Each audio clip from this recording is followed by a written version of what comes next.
Gurur Brahma, Gurur Vishnu, Gurur Devo Maheshwaraha, Gurureva Param Brahma, Tasmai Shri Gurave Namaha.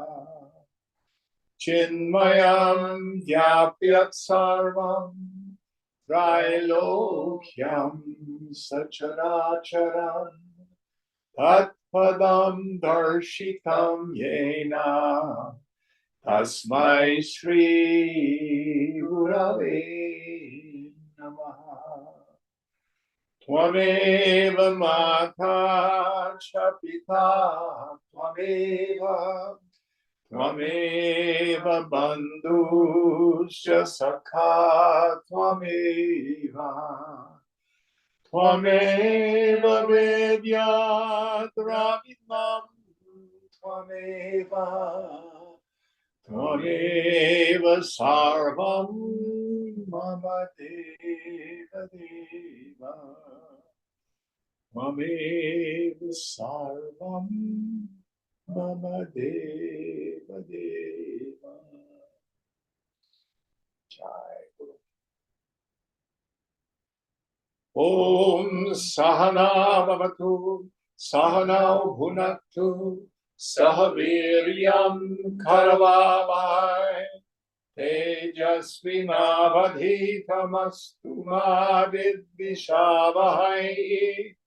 Om Shanti Shanti Shanti. So we are still in our 7th chapter. So what verse are we on this evening? We're starting on verse 117. 107? 117. 117. Puneet, will you help us out tonight? Shubdheva drishta badha krit viparita cha bhavana jeya kenapyupayena na satyatra nishtate kramaha. Now the erroneous conviction, like hunger, causes visible pain. It must be conquered by any means available. Here there is no order or rule regarding it. Read it again. Now the erroneous conviction, like hunger, causes visible pain. It must be conquered by any means available. Here there is no order or rule regarding it. Okay, so how do I remove this idea that I am the body and the body is hungry? Frequently, when we talk about the pleasure principle, what's it feel like to want something you don't have, etc., I will say, let's put physical pain on the shelf for now. Because that's in many ways the most difficult. So how do we conquer the dukkha that happens when a body is distressed through physical pain or hunger, etc.? Let's see what Vidyaranya says. Upaya purvame vokta tachintakatha nadikaha etat eka paratvepi nirbandho dhyana vannahi.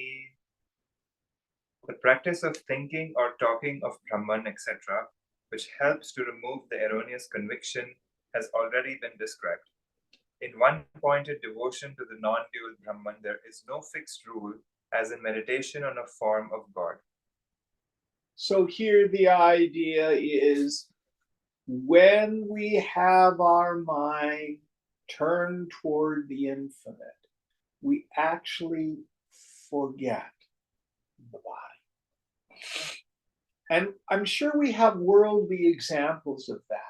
Have you ever had the feeling where you have a pain or a cold or something like that, and you're really engaged in something? You go to a concert, you're involved in a task at work, and while you were deeply engaged in that event, you forgot that you were in pain. And then when you finish, you go, oh God, there's that aching pain again. Am I making sense? Mhm. Or the opposite. I make my way through the day and I'm really not too aware of the aches and pains in the body until I go to bed at night. Those of you who are youngsters have something to look forward to. And all of a sudden, arthritis, all those things, lovely, lovely things, when you're still, they make themselves so apparent. So here the general rule of thumb is this: we are not free or healed so much by what we turn from as to what we turn to. I've come up with a new slogan that I've been playing with for the past couple of months. Our worries, suffering, wither and die from lack of attention when we turn our minds towards the infinite. In whatever way you can. Chant the name of the Lord. Do your best to absorb your mind in Brahman. Involvement with scripture, satsang. There's so many ways to remove our minds from the suffering of the body and the tyranny of longing. Now, let me tell you what doesn't work. Old story. Now, don't think about the elephant. Don't think about its long trunk. Don't think about its massive ears. Don't think about its long tusks. Don't think about its tree-like legs. See, it does no good. I'm not going to think about this horrible experience. I'm going to let go of that. I'm going to let go of that. All it does is pull our attention toward it. That's not a useful methodology. Turn our minds to the end. Any thoughts about this as a practice? Next verse. The reason why he said there's no fixed rule is because there's so many different ways to do it. Different ways to do it, yes. Murti pratyaya santatyam anyanantaritam dhiyaha dhyanam tatrati nirbandho manas manasaschala atmanaha. Meditation means the constant thinking of the form of some deity without the intervention of any other thought. By such meditation, the mind, which is naturally fickle, must be fully controlled. So here he's talking about meditation. Did he use dhyana? Yes. Yeah. So it's concentration on the idea of a deity, be it Lord Shiva or Krishna or Jesus. Myself, I've never been particularly attracted to forms of the divine. the nameless one, the formless one who inhabits eternity. I was taught from a very early stage of my sadhana, don't pay attention to the things that appear. Now, I have used a mantra as a point of attention. But Swamiji used to, even as a child, they would do puja to Lord Shiva, that was their Ishta Devata, and he would practice just visualizing the form of the god. His mind make it very, very clear. Perfectly valid upasana.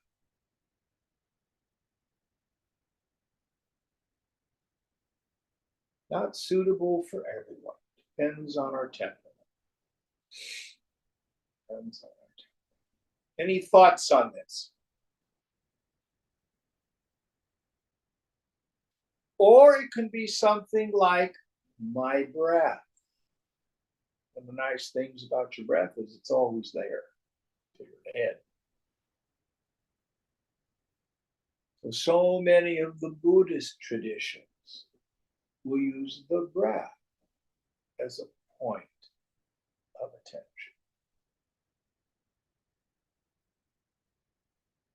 In Gita, the end of the 6th chapter, the yoga of meditation, Arjuna says, "Oh Krishna,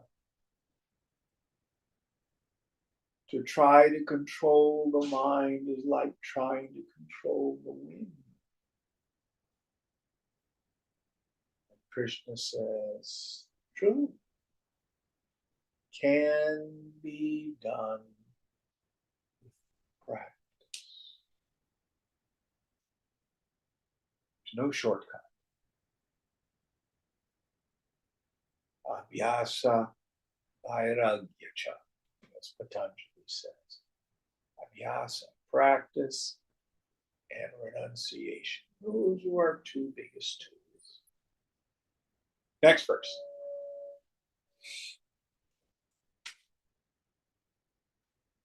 Chanchalam hi mana Krishna Pramati Balavadridam Tasyaham Nigraham Manye Vayoriva Sudushkaram.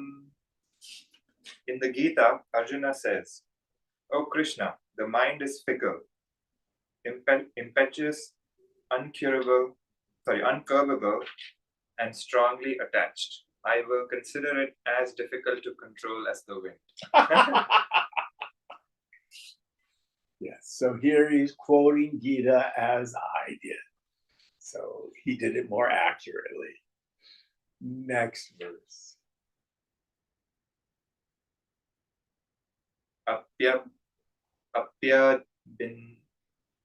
Apyabidhipana mahata sumerun moolanadapi api bahnya shanat sadho vishamashchitta nigraha. In the Yoga Vashishta, it is said, "It is more difficult to curb the mind than to drink up the whole ocean or to dislodge Mount Meru or to eat fire." So why are they saying it's so difficult? Well, I'll tell you. It's difficult to control the mind as long as you believe the mind. When thoughts arise, when stories arise, if I think they're real, I have a fight with somebody, and how could they? I should. And I don't think all that stuff is real. Oh, it's so hard to control. Or I'm fearful about something. What if so and so wins the election? Oh, we're doomed. We're doomed. We're doomed. It's hard to control. But it becomes much easier if you take on the mantra I cannot think of real thoughts. All of my thoughts are just imagination. They're unreal. Brahma Satya Jaganmithya. Only the self is real. So when I quit believing the mind, it becomes much easier to just bring it back to a point of attention. Any thoughts on this? And those of us who've had the great punya to go do a long meditation retreat, one of the things you see so clearly is thoughts arise and then they disappear. They may arise for a while, but they disappear. We begin to see the insubstantial nature of the mind itself. All the thoughts are temporary, all the moods are temporary. And the more we fight with them, the more we reify them, make them real. Anybody have anything they want to add to this? Next verse.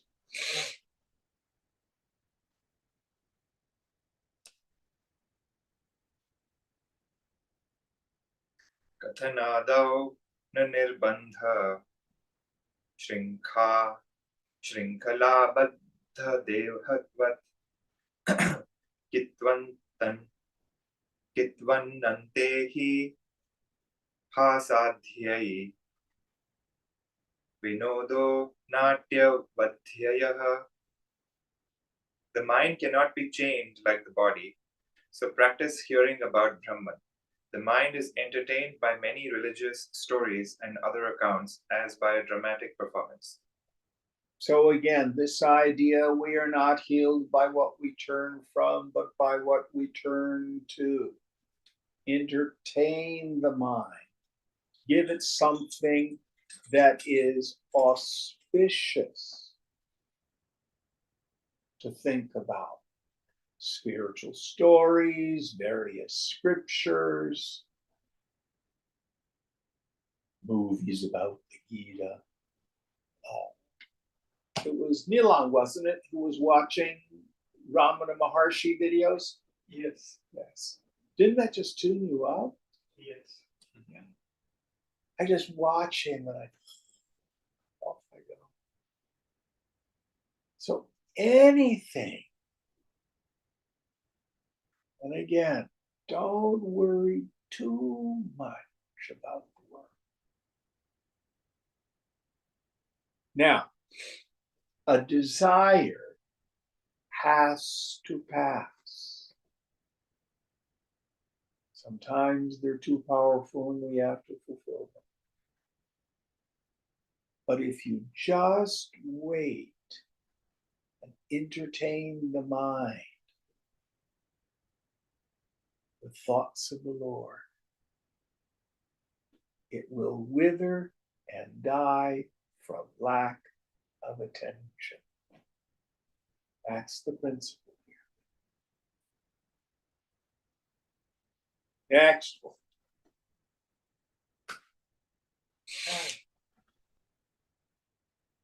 Chidevatma jaganmithye yatra paryavasannatah nididhyasana vikshepo netihasadibhir bhavet.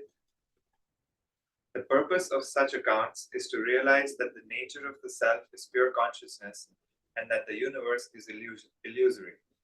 So they are not a hindrance to the one-pointedness of meditation.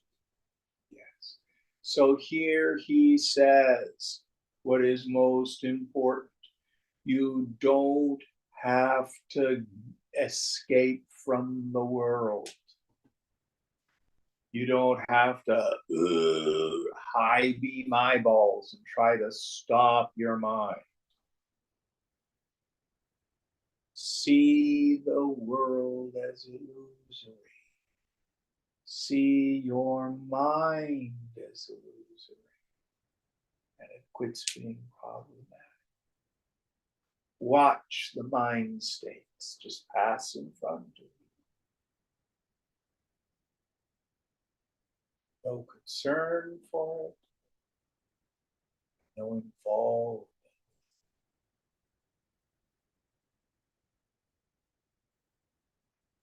Next verse.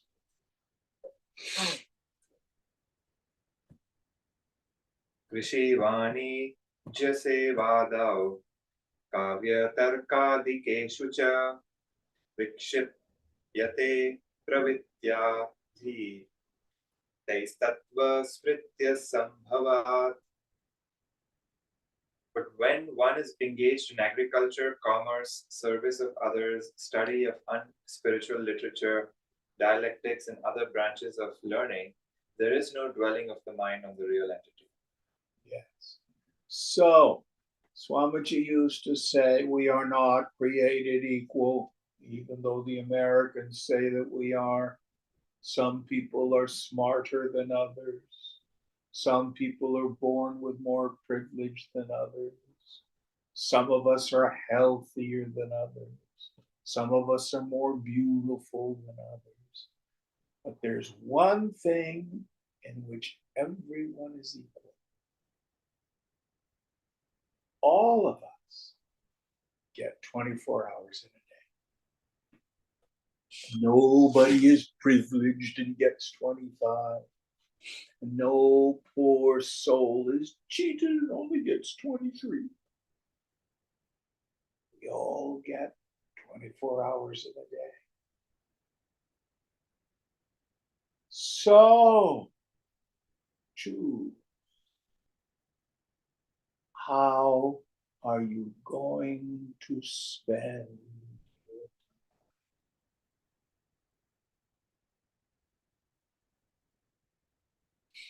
If you spend it watching Netflix, to Netflix you go. If you spend your time in business, you become a good businessman. But if you set aside time for sadhana,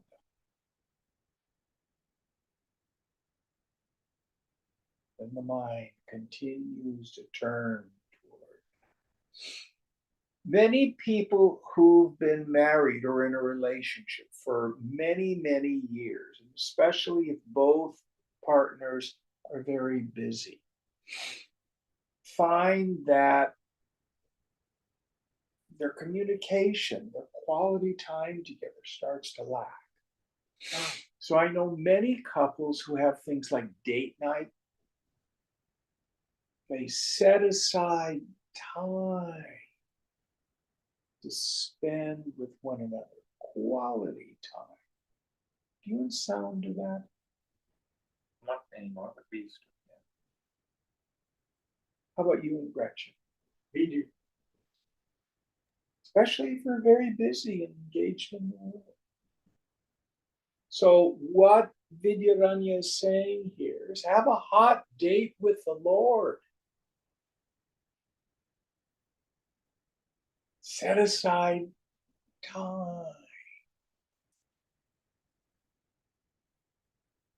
Scripture study and meditation, prayer if it suits you,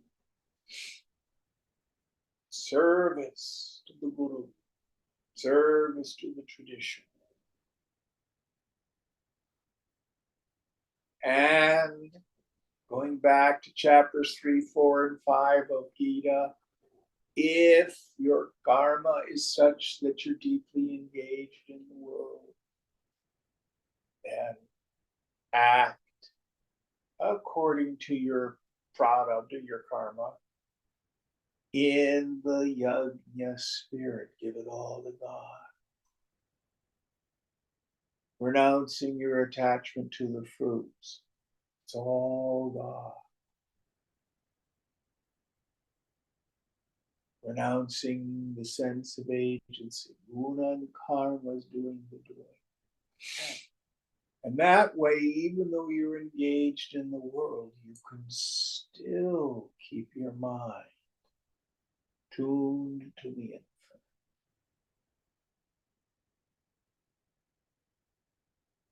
Swamiji used to thunder, serve the society. It is papam to cook food for yourself, Gita says. What does that mean? I've got the job, and the reason I've got the job is because I want the paycheck, I want the advancement, I want the corner office so I can buy the piece of property. I want to build up the 401k. I can't wait till we have, what do they call that when you get stock? IPO? Mhm. Yeah. Is that where your focus is? Gaining, acquiring, achieving. Master Jesus told a story about a man who spends all of his time acquiring wealth, and his goods become so many that he has to build a second storehouse to store all his goods. One night he's there with all his rich possessions, just enjoying all this wealth. And the angel of death comes, says, fool, tonight your life is required of you. Come with me.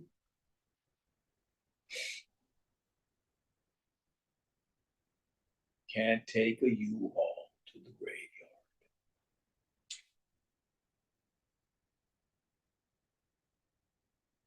Only thing you can take to the next life is what? Mind. Hmm? Mind. Not just mind, your yoga. Yoga comes with you. It's the only thing you can take with you. But yes, mind. All right, next verse.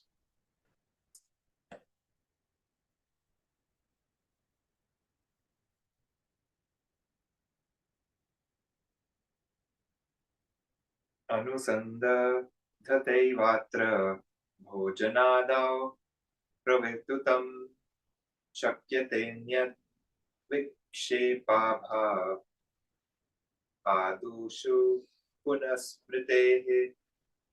The aspirant engaged in keeping his mind on truth, however, is not disturbed. So, the idea I here. haven't finished it. I was waiting for the lines. Oh,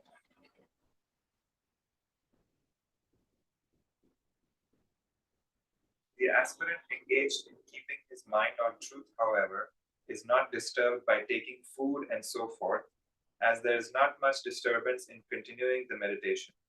And even if forgotten for a moment, the truth can be easily revived. yeah. So, practically speaking, what does this mean? Going back to qualifications of a fit student are Shama, Dhamma, and Uparati, learning how to tune up the mind.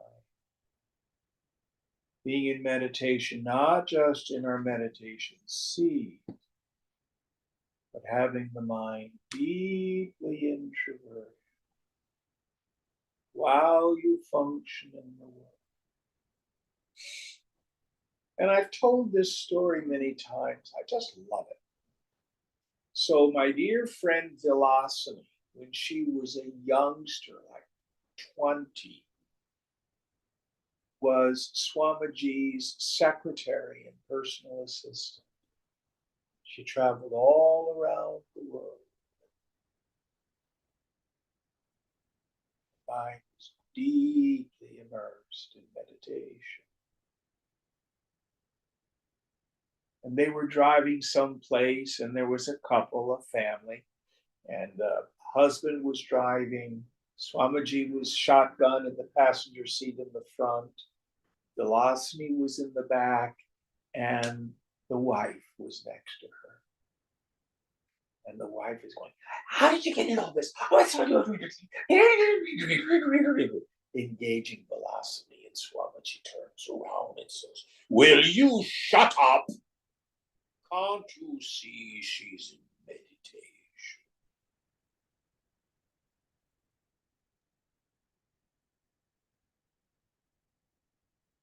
When the student can tune up, there's no more valuable practice, having a mind like a sieve, so all the sensory data just passes through.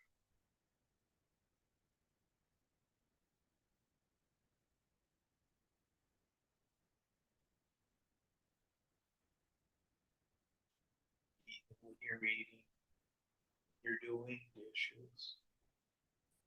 Now it's more of a challenge if you have a job that requires the rational mind to really deal with numbers and stuff like that, or if you're in sales, that's really hard. The mind can tend to extrovert. In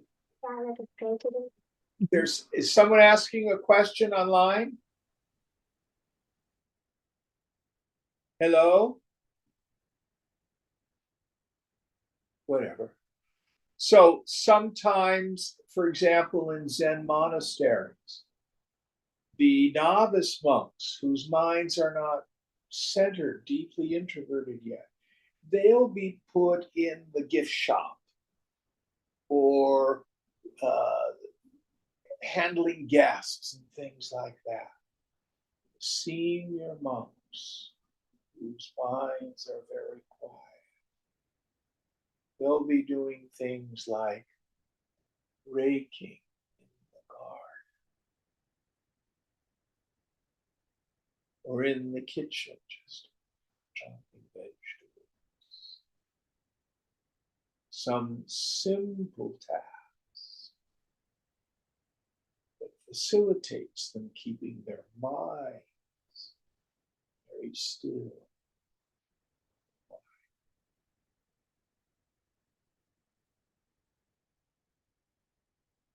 And at times we forget and our mind extroverts.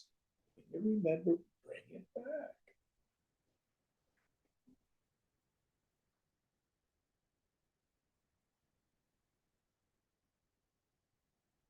Now, being around Swamiji was a great help. And we could tune into him, and that would help us tune up. Show us the mind in meditation. The mind absorbed in the self.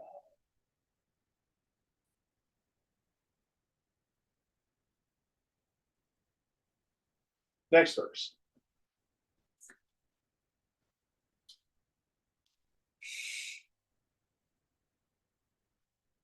Tattva vismriti matrana artha kintu viparyata viparyetum na kalosti jhatiti smarata kaschit. Merely momentary forgetfulness of the truth is not disastrous, but the erroneous conviction is. As in the former case, the recollection immediately returns. There is no time for intensification of the erroneous ways. So the erroneous conviction. So my mind extroverts, and I'm not absorbed in the self. It's not a big deal. And you remember to the mind again.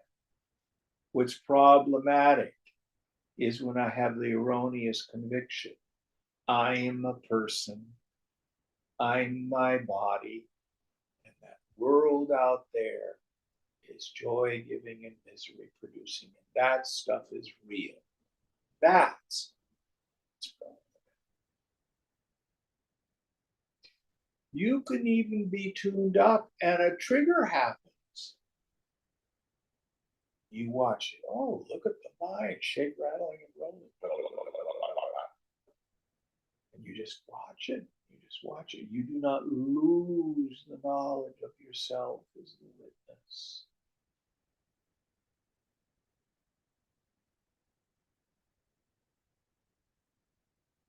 Now, again,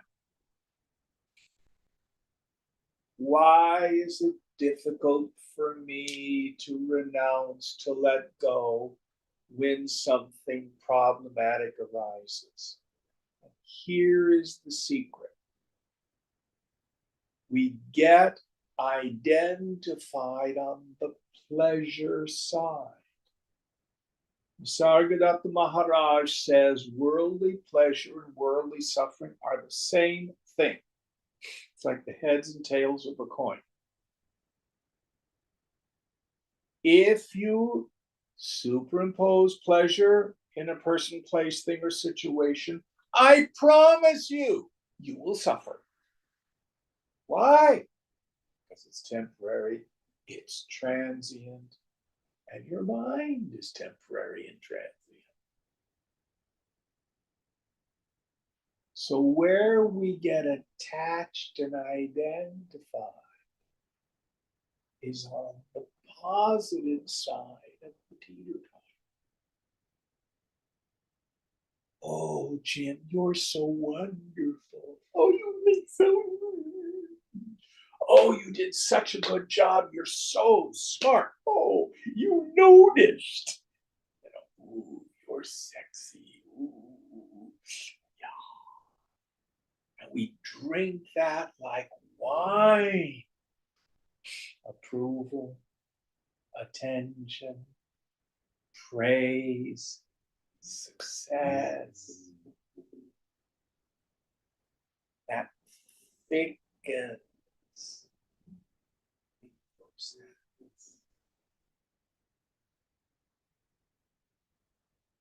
Then when it all changes, not if, when? It's too late. I've already identified. So what do? If someone gives you praise, someone gives you attention, someone acknowledges your work, you have good manners. You graciously say thank you. You give it all to God.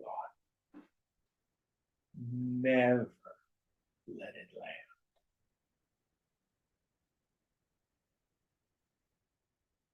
You may have noticed people say, oh, that was such a good class tonight, Jim. What do? All his grace. Never, never buy into that stupid idea.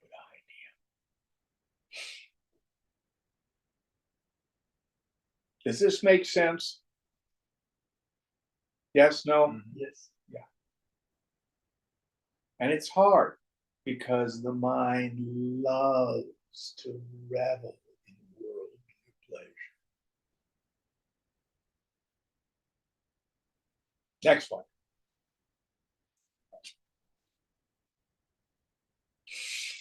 Tattva smrite ravasaro नासत्यन्याभ्यासशालिनः प्रत्युताभ्यासध्यात्वात् बलातत्त्वमुपेक्ष्यते. A man who is excessively engaged in subjects other than Vedanta ceases to meditate on Brahman. Such an engagement compels him to neglect intense meditation on Brahman, and a break in the practice is a great obstacle. So you cannot rely on yesterday's sadhana.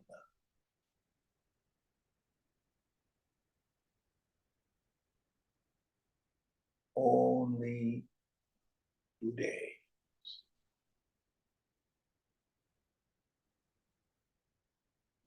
It's like here I am, 75 years old, 25 pounds overweight. You know, you need to know when I was 40, I was buffed. I went to the gym all the time. You know, a 44-inch jacket and a 28-inch waist. Can't you see? I'm buffed. What's wrong with this image? You're laughing at me. You know how long it's been since I've been to a gym? I don't know. You know. But you get the point. It's the same with sadhana.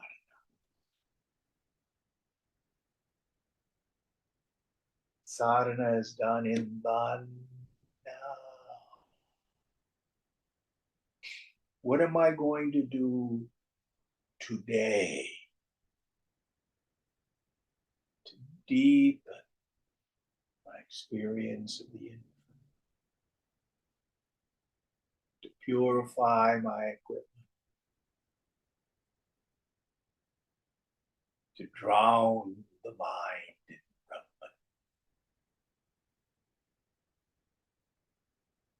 Brahman? Any thoughts? Experts.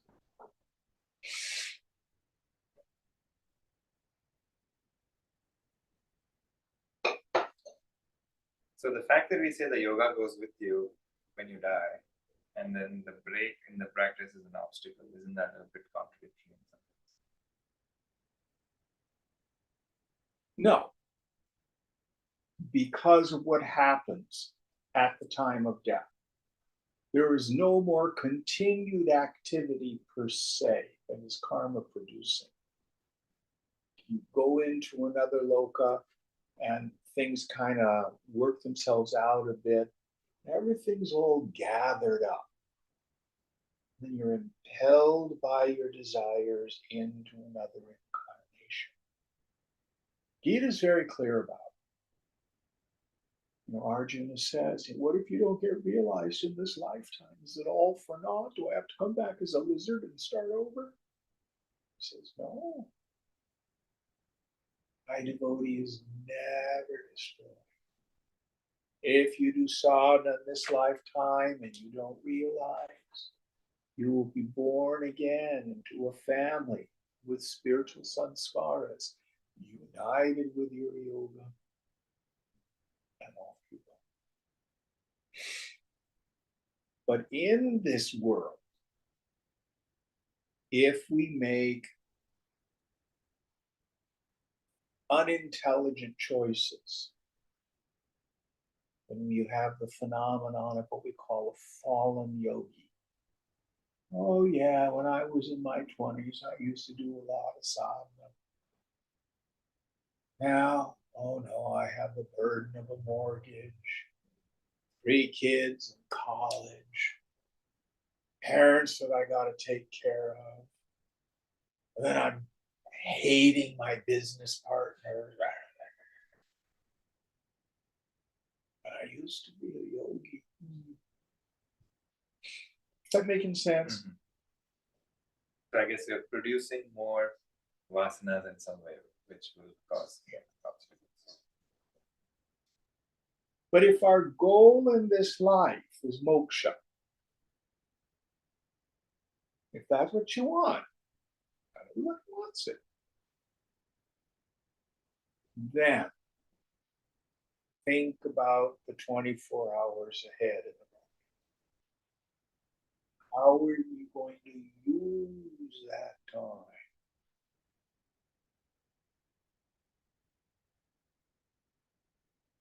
And if you spend it extroverted in the world,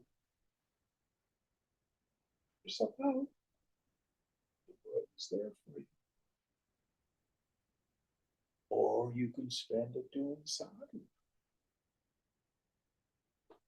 Or more time doing sadhana.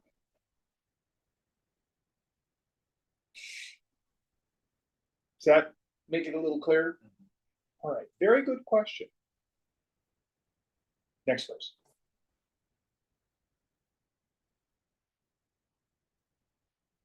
Tame vekam vijanitha anyavacho vimunchatha iti shrutam tathanyatra vacho viglapanam tviti.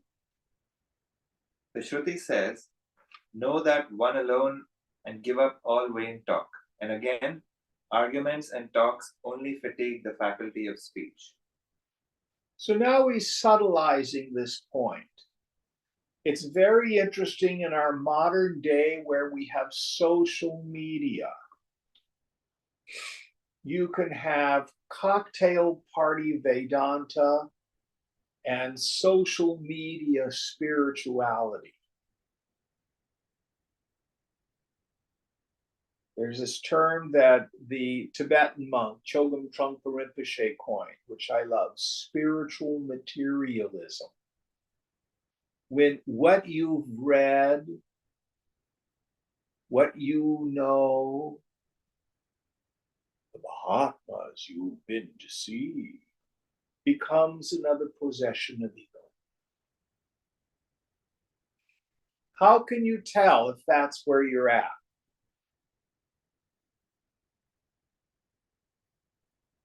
Real simple. You're compelled to tell everybody about it. Or if you're on social media and you're having non-dual arguments, it's just bizarre. Just tossing our arguments back and forth.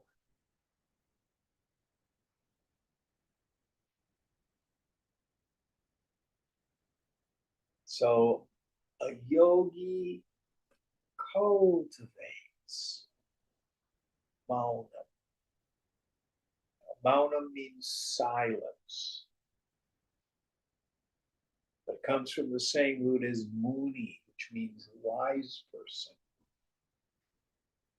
There is the obnoxious kind of mauna where you're functioning in the world and you're not speaking, but you're making hand gestures and writing notes and, just annoying the people around you by not speaking. That's different than when you fast, let's say for the morning. Speech. What do you need to when you go to work? Or only speak when someone inquires of you of something. Now, here is what I think is one of the most brutal maunam practices. Only give your opinion when someone asks for it. And what I have learned, nobody gives a damn what we think.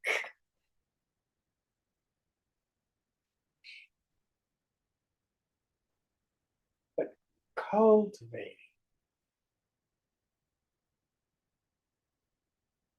this silence inside. You want to say something? Is it necessary? Is it kind? Is it truthful? Or do I want to impress somebody? Do I want attention? All sorts of ego motivations. You can figure it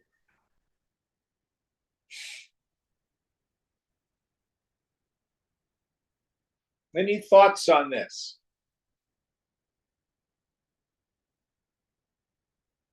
Remember, who you are always speaks much louder than anything you say.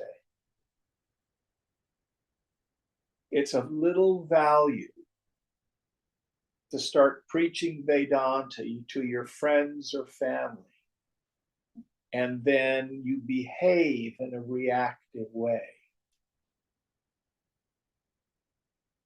If your behavior changes, you become a person of service, of generosity, of peace, maybe a good listener. Then people are going to want to know, you've changed. What are you into? Who's had an experience of going back to old friends and seeing that difference? Next verse.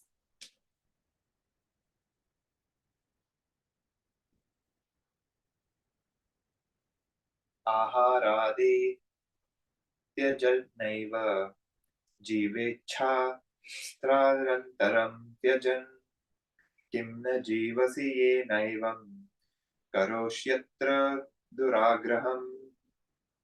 If you give up food, you will not live, but you will not be alive if you give up studies other than scriptures. So why so much insistence on pursuing such studies? That didn't make sense. I think you read it again. If you give up food, you will not live, but you will not be alive if you give up studies. And in brackets, it says other than scriptures, question Okay, mark. I get it now. So if you cease eating, your body will die. But if you spend your time in secular pursuits, you are the walking dead, is what he's saying. You're a two-legged animal.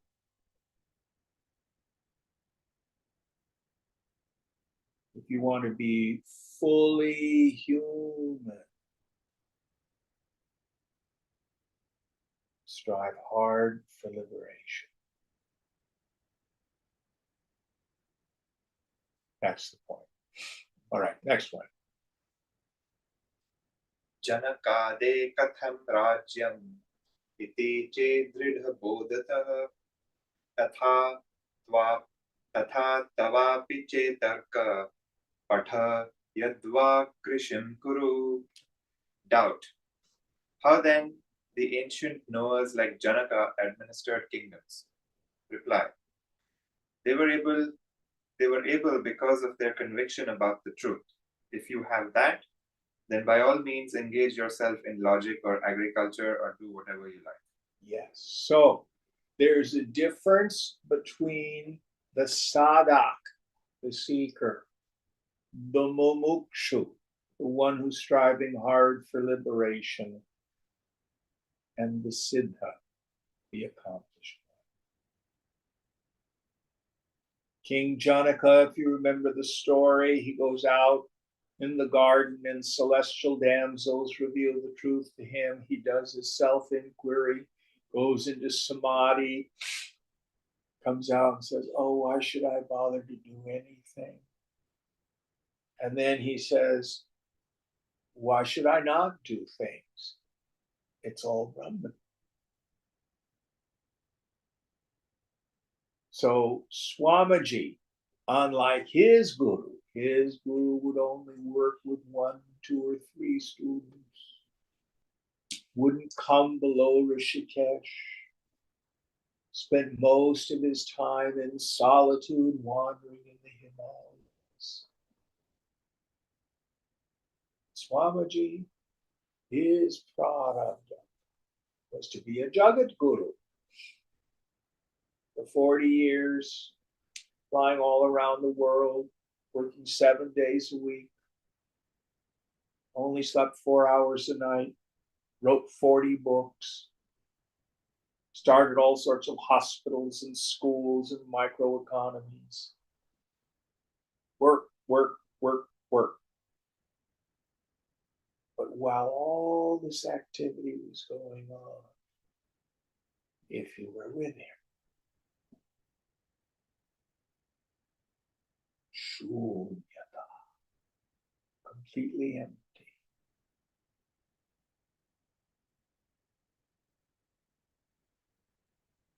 So don't use the teachings of people like Swamiji or Janaka to justify or rationalize our extroversion. And again, it isn't going to be any different by giving up the externals of the world and hanging on to the attachments. If your karma is such that you have work to do in the world, go back, review chapters 3, 4, and 5 of Gita. Now, you have to understand Vidyaranya's journey. So he was a politician. He was an advisor to kings, deeply involved in government. And then when he was pretty old, took sannyas, retired from the phenomenal world to become the Shankaracharya of the Sringeri month. That's funny. Another administrative position. He didn't leave that ever, it seems. Others, fulfill your destiny. Fulfill your destiny. But just be mindful if you do not have steady wisdom yet. 24 hours in a day, that's all you have. How much of your time are you going to devote to sadhana?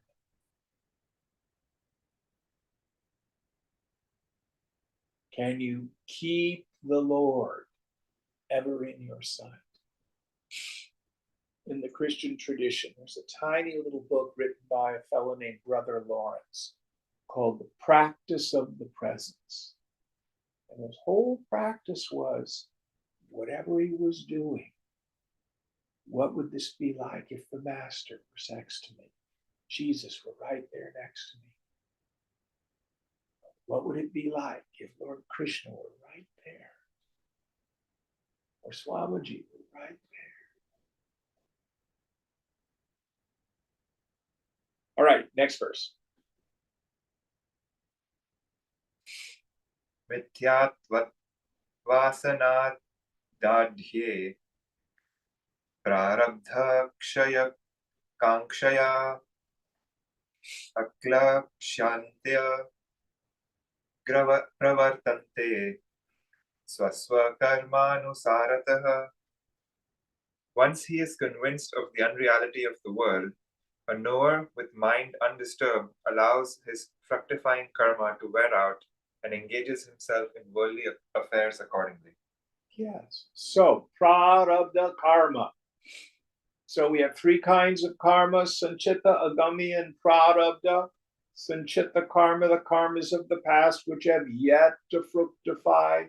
Agami karma, karmas we set up in this life that may impel us into a future incarnation.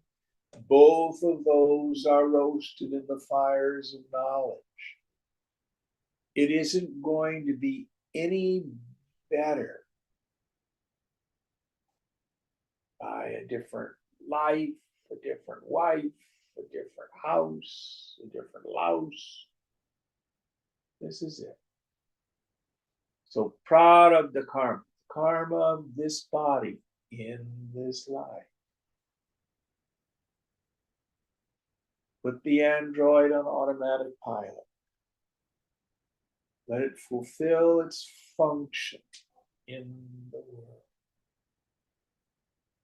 And what you will find, I like to use the example of the ceiling fan. I've done this so many times.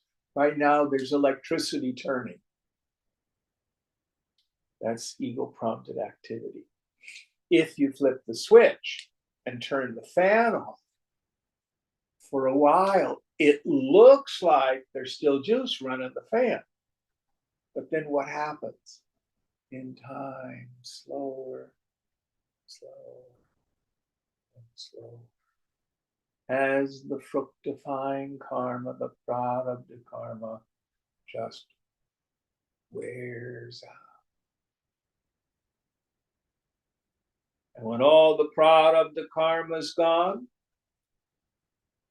the body of the Mahatma may continue because of the desires of other people. But even that is only temporary. Finally, all the prarabdha is gone. You die. Any thoughts on this? But the man or woman of wisdom no longer has any idea that, oh, it will be so much better if I do this, that, or the other thing.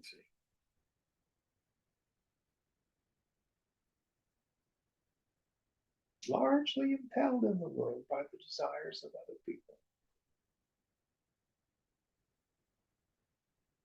Force of the past. All right, next verse.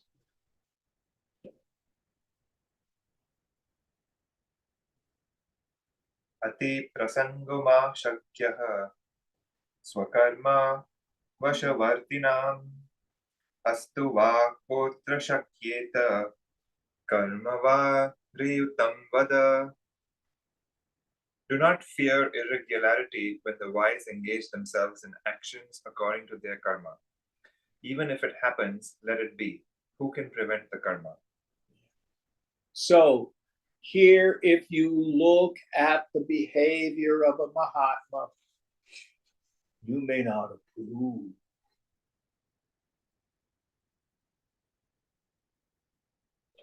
You cannot judge the state of another person simply by their actions. Someone can be a very nice person, wear the orange cloth, and not be a man or woman of realization. I can remember one time, and this was in 1994, I was in Coimbatore, and someone said, "You need to go visit this woman. She's quite elderly, but she was one of Swamiji's earliest disciples." So we called her up and said, "May we come visit?" She said, "Yeah." So we came over. It was a small apartment. She was sitting on the couch watching television. A couple of us walked in. She was just gone.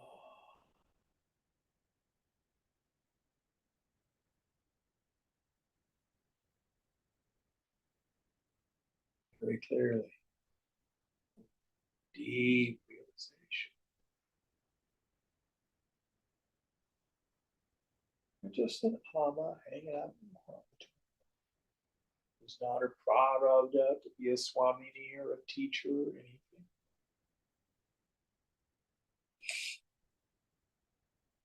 Any thoughts on this?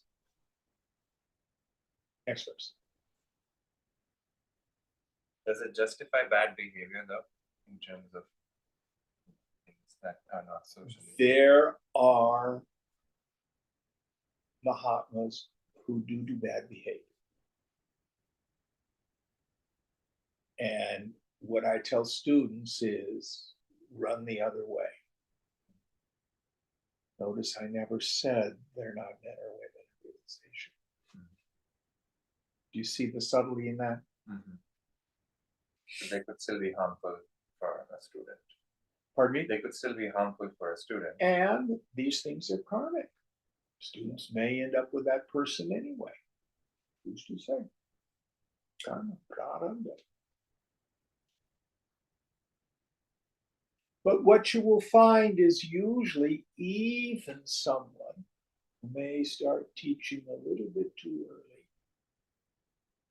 still have a lot of impurities which get in the way of the teaching. In time, that stuff just burns out. So when I first met Swamiji in 1975, he was such a fiery personality. But by 1993, he was so transparent, so diaphanous. There was hardly anything.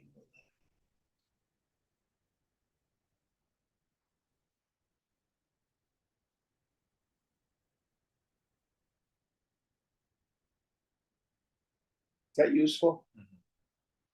All right, next verse.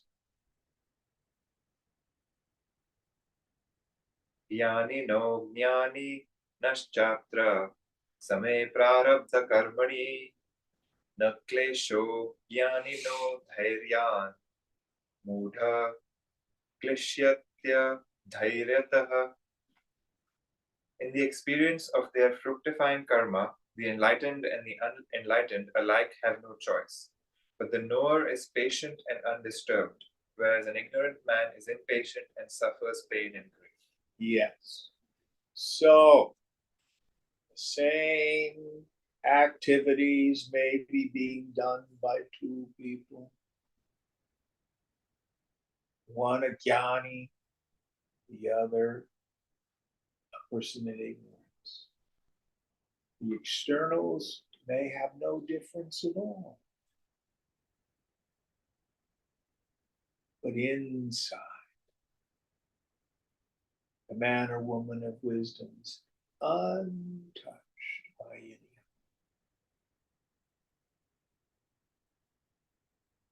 So let me offer this piece of advice. It's of no value to be concerned about the mind states of other people. You know, and I can remember when early on when I met Swamiji, one of the things he said, don't get involved with my personality. If you cannot see who I am, then just see me as a mouthpiece of the scriptures. Because everybody wanted to be his friend. They wanted attention. Oh, let's go hang out, Swamiji. They didn't use that term in those days. But if you start to get involved with the personality of the teacher, you may be disappointed. Because all equipments, by definition, are finite. The self is in.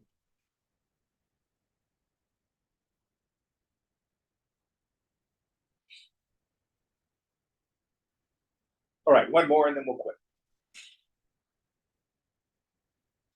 Marge kantro dvayo shranto samayampya yaduratam janan dhairya dradrautam gachet anyasti tashtati dinadahihi.